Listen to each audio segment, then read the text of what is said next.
Разкажете ми как точно решихте да станете контрольор? Да, мандаринките нали са безплатни? Да. Ами, аз много обичах от малък да гледам филми, където гонят някой. Така гонят да имам екшън. И викам, стана полицай. Полицай не ме взеха. Викам, стана престъпник. Престъпник пак не ме взеха. И станах контрольор. И почнах да работя, много ми харесва. Но имам правило. Имам свое правило. Значи, по-здрави така мъже. Група хора така трениращи. Някакви батки. Тако, не им проверявам билетите. Пияни хора. Не. Нека се возят хората. Нека се возят.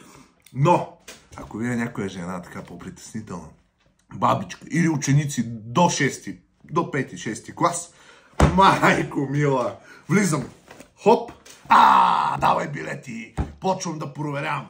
Чувствам се наистина като един мощен човек, разбирате ли?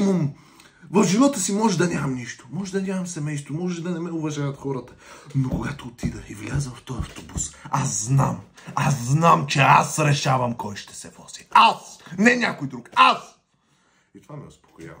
Това ми дава едно хубаво спокойствие наистина в живота. Имах забавна история. Значи, влизаме една бабичка.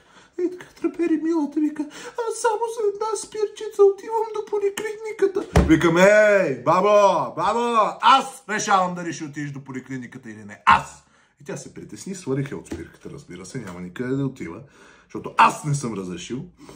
И тя припадна. Обаче аз извадих портмонето, взех личната карта, записах глоба 30 лева. Значи тая работа е изключително забавна.